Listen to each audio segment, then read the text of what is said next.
I'm not sure what's better from a loneliness perspective. Being spiritually awakened or being caught in this process where you're trying to navigate yourself towards enlightenment but still find yourself in between the world of the mundane and the world of spirituality. Now, for someone who's been probably caught up in this process for quite a while, it definitely can feel like it's aggravating your sense of loneliness.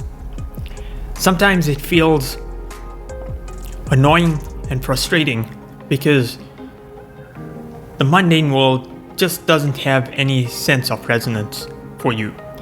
So common things which I used to enjoy in the past, like sports and soccer and watching certain TV shows, all those things no longer have any appeal. And it tends to be much more frustrating to try and put yourself in the presence of people discussing mundane things that you just don't have a care for anymore.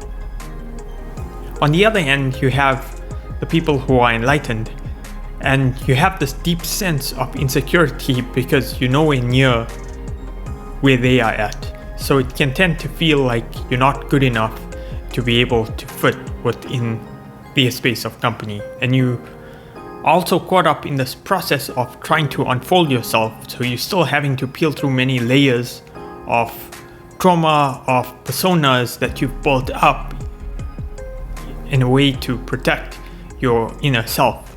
And because you're going through this process that some refer to as dark night of the soul, or this process of unfoldment where you're trying to discover your inner self, it often requires a lot of time spent in isolation, but you're no longer attracting any meaningful connections in your life. You're not yet at that stage of unfolding your raw, authentic self. And this is somewhere where I find myself, and I find it very challenging to navigate a social life while you're within this process. And part of it is trying to reflect on some of the things which I'm still learning. So I'm not yet at the stage where I can say, hey, I know all the answers and I figured everything out. What I'm going to share with you is just some things that have come to me through this process, trying to navigate the situation. So hopefully it helps to shed some light in terms of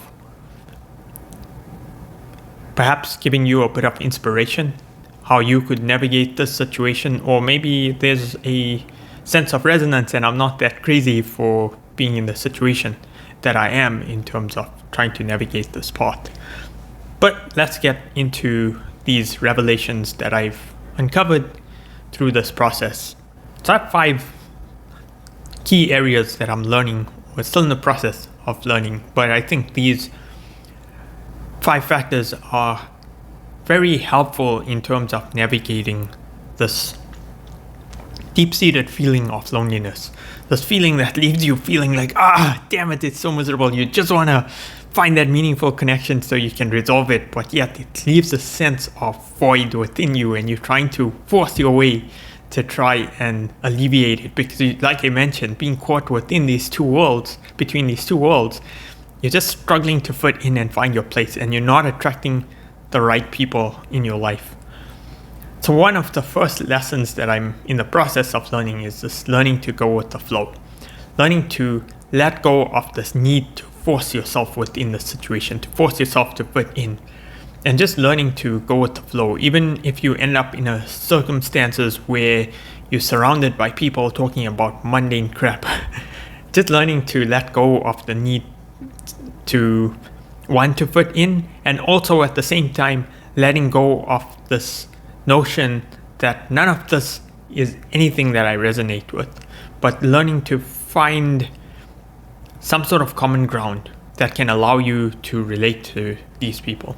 Because oftentimes when we're fighting to force ourselves in or trying to push people away because they no longer resonate with you, you're going against the flow, and there's more energy expenditure that you're putting out as well. At the same time, you may find that you feel the sense of loneliness to have an even greater impact on your life. So part of what I've recognized is just to learn to go with the flow. Meaning, if you find yourself in that type of situation, rather than making yourself miserable within, try to just accept the situation for what it is and try and make yourself happy within that situation by just letting go of this need to want to fit in or to push people away. Now, I'm in no way saying go out there and just accept being in those type of situations. That's just going to drain your energy. I'm not saying force yourself into mundane relationships just for the sake of filling the void. I'm saying if you are in those situations where you do have some colleagues who do care about talking about the latest sports game or talking about politics or something which we have absolutely no care for, you can still try and just go with the flow. Maybe you don't need to partake in the polarized conversations. All you can do is just nod and have your presence be felt and just let the situation go. It doesn't mean that you need to push yourself deeper and deeper into these mundane relationships. And instead of trying to force yourself into the circles with people who are spiritually enlightened and maybe have no interest in enjoying your company or are potentially not at the same frequency you're at because you're still vibrating lower and you're not yet at that space where you've achieved a high enough vibration so that you might not fit with them, rather than forcing yourself into those situations, rather spend that time within yourself trying to unfold yourself and do the inner work, because a lot of that calls for loneliness and there's a reason for the loneliness. And sometimes just by accepting the fact that we need to be within ourselves, it allows for the natural unfoldment to take place. There's perhaps a lot of layers that we need to go through and shed, and this is an opportunity rather than something which should be viewed as to your detriment. So something that is so helpful to just conceptualize, if we can just go with the flow and accept the situation for what it is and just allow the normal process to unfold. The second key learning when you find yourself caught between these two worlds is to recognize that this loneliness is probably your best opportunity to strengthen your relationship with God. And it's really that opportunity to delve within and to recognize and have a better understanding of spiritual scriptures and the meaning behind it. Because a lot of times we don't have the time when we're so caught up within the mundane activities, doing all these stupid mundane things like watching sports and watching what's going on with politics. Now you have a lot of time to delve within and to really go within the philosophies. And sometimes some of the things that come through this process of just reflecting is just so astounding. I'm a big fan of the Ramayana, and just the entire story, the epic, is something that has such a great inspiration in my life, and I've always been inspired by the story. And during my time spent in isolation, I spent a lot of time just trying to reflect on the story, reflect on the characters, and what is the true meaning behind it. Because once you go down the spiritual rabbit hole, you start to recognize that the way in which religion has been orchestrated may have been misconstrued to some extent in terms of its way in which it's weaponizing it as a means to control people, rather than having the true spiritual fundamentals unfold and have us recognize the deeper meaning in a lot of these spiritual scriptures. And part of this process is just through reflecting and coming up with your own things. I'm not saying what I've recognized through this process is the right thing or it's the wrong thing. I'm not putting any judgments on it, but some of these revelations may be those little nuggets that can take you further in your life and have a lot of these epics have a deeper and more profound meaning in your life. So something that came through for me is just reflecting on this relationship between Lord Ram and Hanuman and having a different perspective on it. And actually, when we think about this from a different perspective, so if we think about Hanumanji as a representation of our ego and how we should be molding our ego in service of the higher self being represented by Lord Rama. And that devotion to the higher self is so eloquently depicted within the Ramayana. And if we can, it's just a shift in perspective. I'm not saying this the right way, and some people may be calling me crazy for even thinking this, but if we start to recognize this, then a lot of these epics serve as models in terms of framing our relationship to self, our understanding of spirituality on a deeper level. And maybe you can take it even further from a fractal dimension and trying to think about it from that perspective. So Hanumanji can even be a representation of your soul, and Lord Rama being the representation of God, and having that relationship of part and parcel being our higher self with the ultimate God. And so all these different relationships can help to give us a better contextualization of some of these spiritual scriptures, and maybe it resonates with us with where we are at within our journey on the spiritual path at the time, and it can help take us a little further. Like I said, I'm not here to try and push my views. I'm just saying that these are these little revelations that we get along this journey that can generally be found when we take the time to go within and start reflecting and having a deeper relationship with self and with the spiritual component, and your opportunity to connect to your higher self and to bring the presence of God within your life. And I think this is something that's so fundamentally important, something that I think should be seen as an opportunity rather than us taking such a negative perspective on this loneliness epidemic, because it can be very conducive if we apply it in the right way. And like I said, I'm still on the journey, so these are just some of my key learnings. The next key learning that I've come across is to try and really establish a middle ground in terms of finding those common traits or commonalities that you have that allow you to resonate with certain people. And this can make a profound difference in terms of how you navigate through this loneliness, because it doesn't need to be as isolating. Maybe you don't have the very, very deep, meaningful connections that you really desire, but you can still have some of the casual relationships be structured towards a more conducive type of relationship that helps you overcome these deep feelings of loneliness, so that you can still have a lot of the opportunities to do the work through the isolation that it creates. But at the same time, you still have the casual relationships that help to fill a lot of the void, so that it's not destructive in its very nature. So you're almost like creating a sense of constructive loneliness, or constructive isolation, I should rather say. And that is the whole intent of finding the middle ground, finding those things in common day-to-day life that you can resonate with other people on.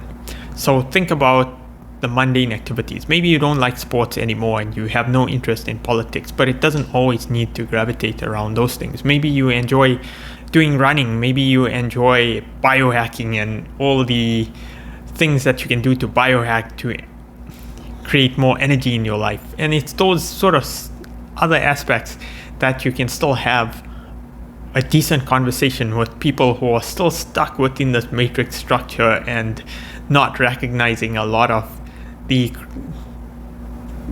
illusion that's being cast upon them. So trying to find those middle ground, I'm not saying it's going to give you those deep, meaningful connections, but at least it's going to help fill some of the void that you're feeling in your life. So that's something that I think can be pretty helpful if you find yourself caught between these two worlds in your process of awakening yourself spiritually. The fourth item, if you're on this awakening path and you're still in this process and you haven't yet fully realized or stepped into the fifth dimension and are vibrating at a very high level, you may end up focusing a lot on the macro, meaning a lot of your energy is being spent on conspiracy theories and we all know that these conspiracy theories have a lot of facts to them, but unfortunately, it also lowers your frequency a lot because a lot of it is very negative and tends to sap a lot of your energy out of you because it leaves you feeling miserable. So I don't actually even like calling them conspiracy theories. I just call them things that people who are still entrapped within this matrix society just don't have an awareness of. And when we start to take away this focus on the macro, we can find that we have more energy and focus for the micro, which is the focus on ourselves. Because why expend a lot of our energy on things that are sapping our energy? Like if we focus on a lot of the corruption and the illusion structure, and we start to get so miserable about it because we're like, why can't these people wake up? Don't they see the reality that we're living in this falsely created illusion and the world doesn't need to be this way? And you end up getting so frustrated because you know this matrix structure makes absolutely no sense. Why are people living like slaves when the world is so abundant, yet we have these structures of the economy and that are just meant to control people? Like, your energy gets so depleted by, and if we can just learn to shift our focus away from this macro, just let it all go, let it be, let people go crazy with the conventional system and with entertaining themselves through this matrix structure. You turn your focus to the micro, because when you're still caught up within this process of unfolding, it requires a lot of energy and focus to be spent within, a lot of energy that is needed to unfold yourself, to peel through those layers, to self-reflect. And if we can just shift that energy back on doing the inner work, that can help us to a huge extent to overcome a lot of the issues that we're facing. It can help us in our awakening process. It can help us, give us more energy towards doing the shadow work to try and recognize and work through the inner traumas. So I think that's really important, is to shift our focus away from the macro and shift it towards the micro, because it's in the micro that the magic work takes place, because that's when we shift the focus to ourselves. We shift the focus towards doing the inner work and to being with a lot of the traumas that are haunting us and serving as repeating patterns within our life that are dragging our life lower, because it's hard to help the world around or even be helpful to the world outside if you haven't done the inner work.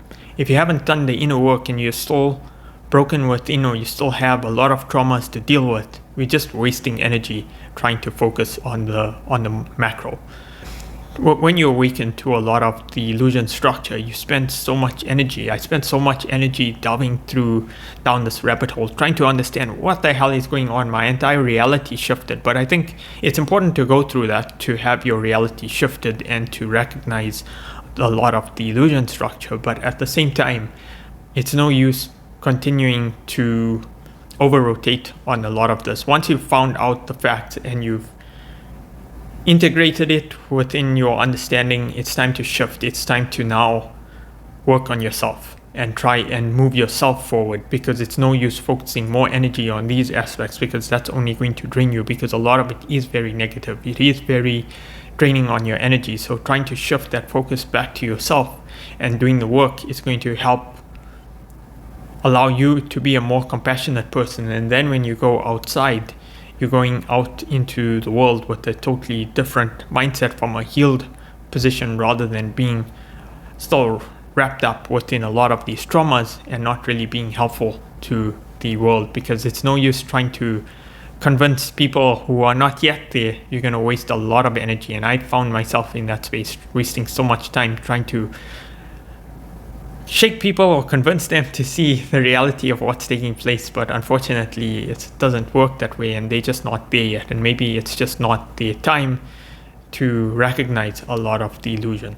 And finally, the most important lesson that I'm learning on this journey is learning this notion of acceptance. And this is a really hard one, because a lot of times we get caught up in the scenario and we start rejecting the people that don't have the same view, or are not willing to recognize the illusion, and not willing to even connect the dots or take the time to understand really what's taking place, and we can tend to build up a lot of hatred and frustration and anger and all these resentment, all these emotions towards these individuals who are not willing to see the light, not willing to recognize that something is wrong with the way in which the world is operating today, or even if we look at a lot of the bullshit that's currently taking place. I think it's learning to come towards a position of more compassion, and that's why I say a lot of the inner work is so important, because the inner work will allow us to step into that world where we can hold that space, love and compassion for everyone irrespective of their views. And that is something that is really hard, and truly it's only like the Buddhas and the Jesus Christs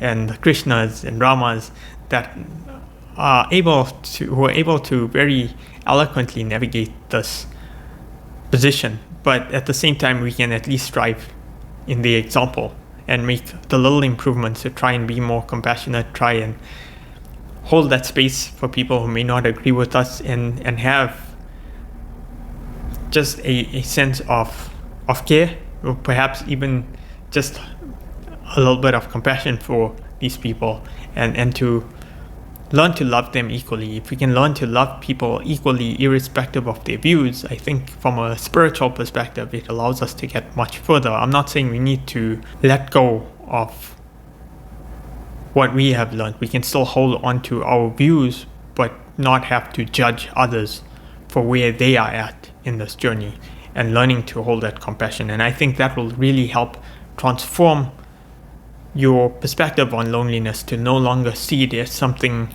which is destructive to your life, and rather approach it from a different perspective, and will help you shift your perspective towards loneliness. And I think this was really very powerful learnings that I'm still going through in my life as I reflect on a lot of these, but I think they serve as a very fundamental learnings in this journey. And yeah, I hope these resonate with you, or you can at least take away some nuggets that you don't find yourself deeply caught up within the destructive nature of loneliness, and that you can hopefully find that the constructive aspects of isolation start to reveal themselves in your life. So thanks so much for watching. If any of this content resonates with you, please do subscribe to my channel. Please like, share, and leave your comments in the comment section below.